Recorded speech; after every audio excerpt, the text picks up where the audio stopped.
أعوذ بالله من الشيطان الرجيم. بسم الله الرحمن الرحيم. ألف لام را تلك آيات الكتاب المبين إنا أنزلناه قرآنا عربيا لعلكم تعقلون نحن نقص عليك أحسن القصص بما أوحينا إليك هذا القرآن وإن كنت من قبله لمن الغافلين إذ قال يوسف لأبيه يا أبت إني رأيت 11 كوكبا والشمس والقمر رأيتهم لي ساجدين قال يا بني لا تقصص رؤياك على إخوتك فيكيدوا لك كيدا إن الشيطان للإنسان عدو مبين وكذلك يجتبيك ربك ويعلمك من تأويل الأحاديث ويتم نعمته عليك وعلى آل يعقوب كما أتمها على أبويك من قبل إبراهيم وإسحاق إن ربك عليم حكيم لقد كان في يوسف وإخوته آيات للسائلين إذ قالوا ليوسف وأخوه أحب إلى أبينا منا ونحن عصبة إن أبانا لفي ضلال مبين اقتلوا يوسف أو اطرحوا أرضا يخل لكم وجه أبيكم وتكونوا من بعده قوما صالحين قال قائل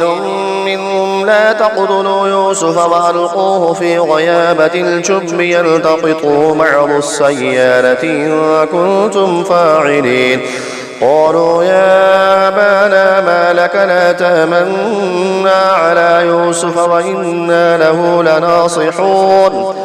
أرسله معنا غدا يرتع ويلعب وإنا له لحافظون قال إني ليحزنني أن تذهبوا به وأخاف أن يأكله الذئب وأنتم عنه غافلون قالوا لئنك له الذئب ونحن عصبة إنا إذا لخاسرون فلما ذهبوا به وأجمعوا أن يجعلوه في غيابة الجب وأوحينا إليه لتنبئنهم بأمرهم هذا وهم لا يشعرون وجاءوا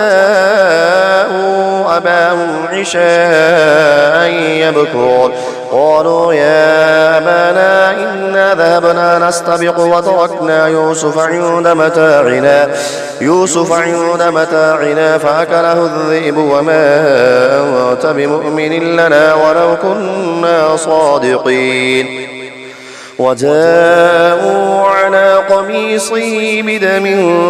كذب قال بل سولت لكم أنفسكم أمرا فصبر جميل والله المستعان على ما تصفون وجاءت سيارة فأرسلوا واردهم فأدلى دلوه قال يا بشرى هذا غلام وأسروه بضاعة والله عليم بما يعملون وشروه بثمن بخس دراهم معدودة وكانوا فيه من الزاهدين وقال الذي اشتراه من مصر لامرأته أكرمي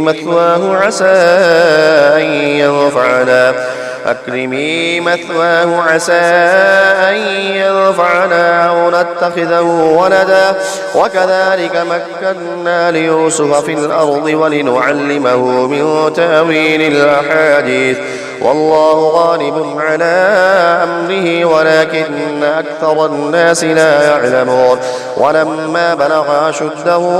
آتيناه حكما وعلما وكذلك نجزي المحسنين وراودته التي هو في بيتها عن نفسه وغلقت الأبواب وقالت هيت لك. قال معاذ الله إنه ربي أحسن مثواي إنه لا يفلح الظالمون. ولقد همت به وهم بها لولا أن رأى برهان ربه كذلك لنصرف عنه السوء والفحشاء إنه من عبادنا المخلصين. واستبق الباب وقدت قميصه من دبر وألف يا سيدها لدى الباب. قالت ما جزاء من أراد بأهلك سوءا إلا أن يسجن أو عذاب أليم. قال هي راودتني عن نفسي وشهد شاهد من أهلها إن كان قميصه قد من قبل فصدقت وهو من الكاذبين وإن كان قميصه قد من دبر فكذبت وهو من الصادقين.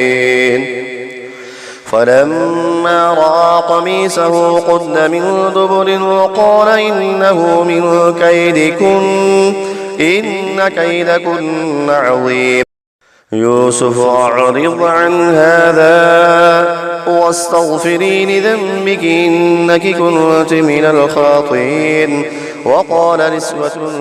في المدينة امرأة العزيز تراود فتاها عن نفسه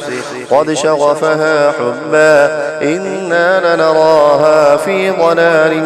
مبين. فلما سمعت بمكرهن أرسلت إليهن وأعتدت لهن متكئا وآتت كل واحدة منهن سكينا وقالت اخرج عليهن. فلما رأينه أكبرنه وقطعن أيديهن وقلن حاش لله ما هذا بشرا إن هذا إلا ملك كريم. قالت فذلكن الذي لمتنني فيه ولقد راودته عن نفسه فاستعصم ولئن لم يفعل ما آمره ليسجنن وليكون من الصاغرين. قال رب السجن أحب إلي مما يدعونني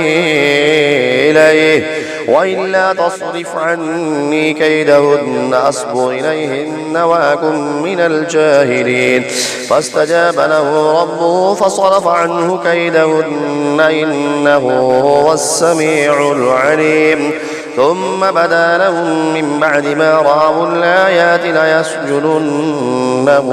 حتى حين. ودخل معه السجن فتيان قال أحدهما إني أراني أعصر خمرا وقال الآخر إني أراني أحمل فوق رأسي خبزا تأكل الطير منه نبئنا بتأويله إنا نراك من المحسنين. قال لا يأتيكما طعام ترزقانه إلا نبأتكما بتأويله قبل أن يأتيكما ذلكما مما علمني ربي إني تركت ملة قوم لا يؤمنون بالله وهم بالآخرة هم كافرون واتبعت ملة آبائي إبراهيم وإسحاق ويعقوب ما كان لنا أن نشرك بالله من شيء ذلك من فضل الله علينا وعلى الناس ولكن أكثر الناس لا يشكرون. يا صاحبي السجن أرباب متفرقون خير أم الله الواحد القهار ما تعبدون من دونه إلا أسماء سميتموها أنتم وآباؤكم ما أنزل الله بها من سلطان إن الحكم إلا لله أمر أن لا تعبدوا إلا إياه ذلك الدين القيم ولكن أكثر الناس لا يعلمون. يا صاحبي السجن أما أحدكما فيسقي ربه خمرا وأما الآخر فيصلب فتأكل الطير من رأسه قضي الأمر الذي فيه تستفتيان وقال للذي ظن أنه ناج منه اذكرني عند ربك فأنساه الشيطان ذكر ربه فلبث في السجن بضع سنين. وقال الملك إني أرى 7 بقرات سمان يأكلهن 7 عجاف و7 سنبلات خضر وأخر يابسات يا أيها الملأ أفتوني في رؤياي إن كنتم للرؤيا تعبرون. قالوا أضغاث أحلام وما نحن بتأويل الأحلام بعالمين. وقال الذي نجا منهما وادكر بعد أمة أنا أنبئكم بتأويله فأرسلون يوسف أيها الصديق وافتنا في 7 بقرات سمان يأكلهن 7 عجاف و7 سنبلات خضر وأخر يابسات لعلي أرجع إلى الناس لعلهم يعلمون. قال تزرعون 7 سنين دابا فما حصدتم فذروه في سنبله إلا قليلا مما تأكلون. ثم يأتي من بعد ذلك 7 شداد يأكلن ما قدمتم لهن إلا قليلا مما تحصنون. ثم يأتي من بعد ذلك عام فيه يغاث الناس وفيه يعصرون. وقال الملك ائتوني به فلما جاءه الرسول قال ارجع إلى ربك فاسأله ما بال النسوة اللاتي قطعن أيديهن إن ربي بكيدهن عليم. قال ما خطبكن إذ راوتن يوسف عن نفسه قلن حاش لله ما علمنا عليه من سوء. قالت امرأة العزيز الآن حصحص الحق وراودته عن نفسه وإنه لمن الصادقين. ذلك ليعلم أني لم أخذه بالغيب وأن الله لا يهدي كيد الخائنين. وما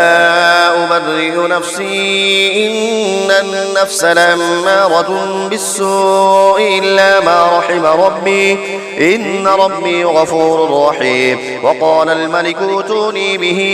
أستخلصه لنفسي فلما كلمه قال إنك اليوم لدينا مكين أمين. قال اجعلني على خزائن الأرض إني حفيظ عليم. وكذلك مكنا ليوسف في الأرض يتبوأ منها حيث يشاء نصيب برحمتنا من نشاء ولا نضيع أجر المحسنين ولأجر الآخرة خير للذين آمنوا وكانوا يتقون. وجاء إخوة يوسف فدخلوا عليه فعرفهم وهم له منكرون. ولما جهزهم بجهازهم قال ائتوني بأخ لكم من أبيكم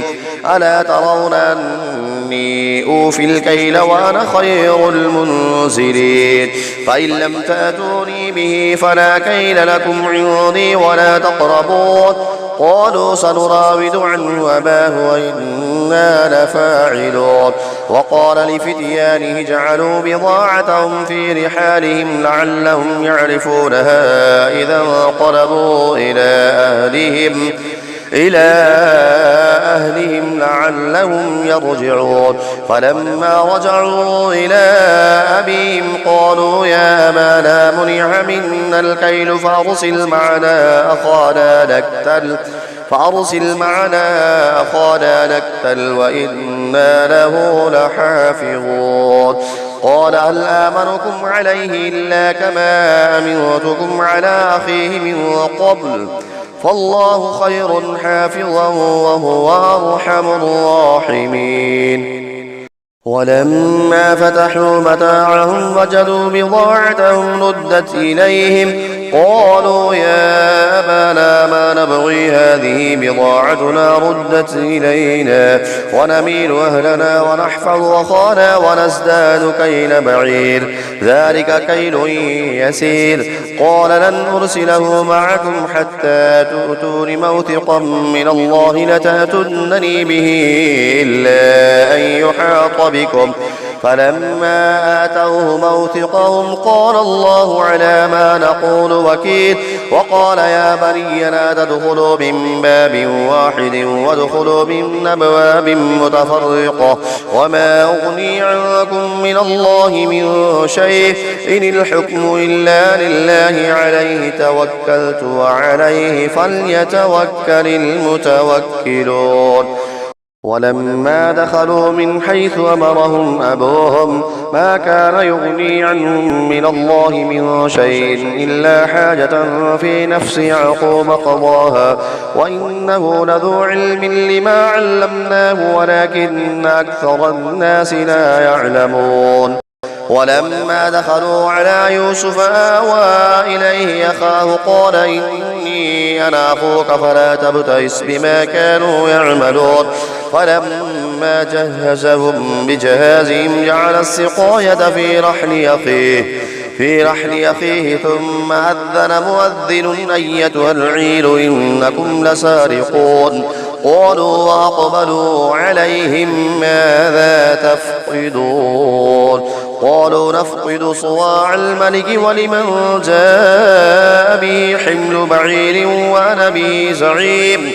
قالوا تالله لقد علمتم ما جئنا لنفسد في الأرض وما كنا سارقين قالوا فما جزاؤه إن كنتم كاذبين قالوا جزاؤه من وجد في رحله فهو جزاؤه كذلك نجزي الظالمين فبدأ بأوعيتهم قبل وعاء أخيه ثم استخرجها من وعاء أخيه كذلك كدنا ليوسف ما كان ليأخذ أخاه في دين الملك إلا أن يشاء الله نرفع درجات من نشاء وفوق كل ذي علم عليم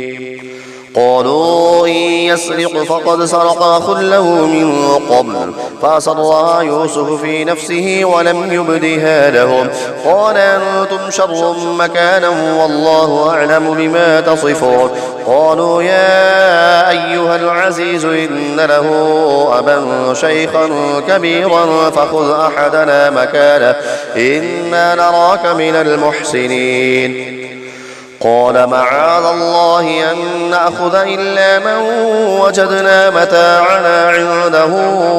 إنا إذا لظالمون فلما استيئسوا منه خلصوا نجيا قال كبيرهم ألم تعلموا أن أباكم قد أخذ عليكم موثقا من الله ومن قبل ما فرطتم في يوسف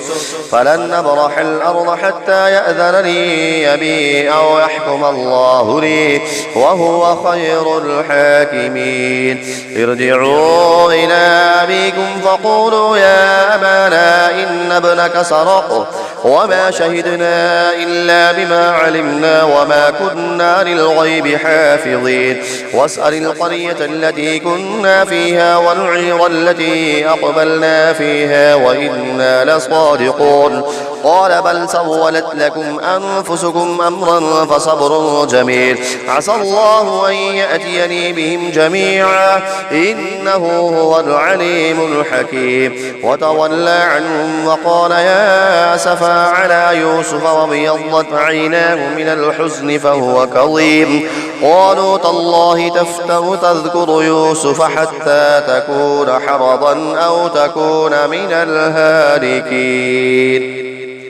قال إنما أشكو بثي وحزني إلى الله وأعلم من الله ما لا تعلمون يا بني اذهبوا فتحسسوا من يوسف وأخيه ولا تيأسوا من روح الله إنه لا ييأس من روح الله إلا القوم الكافرون فلما دخلوا عليه قالوا يا أيها العزيز مسنا وأهلنا الضر وجئنا ببضاعة مزجاة فأوف لنا الكيل وتصدق علينا إن الله يجزي المتصدقين قال هل علمتم ما فعلتم بيوسف وأخيه إذ أنتم جاهلون قالوا أئنك لأنت يوسف قال أنا يوسف وهذا أخي قد من الله علينا إنه من يتق ويصبر فإن الله لا يضيع أجر المحسنين قالوا تالله لقد آثرك الله علينا وإن كنا لخاطئين قال لا تثريب عليكم اليوم يغفر الله لكم وهو أرحم الراحمين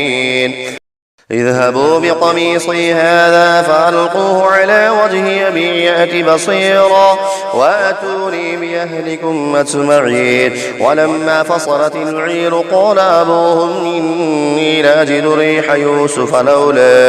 أن تفندون قالوا تالله إنك لفي ضلالك القديم فلما أن جاء البشير ألقاه على وجهه فارتد بصيرا قال ألم أقل لكم إني أعلم من الله ما لا تعلمون قالوا يا أبانا استغفر لنا ذنوبنا إنا كنا خاطئين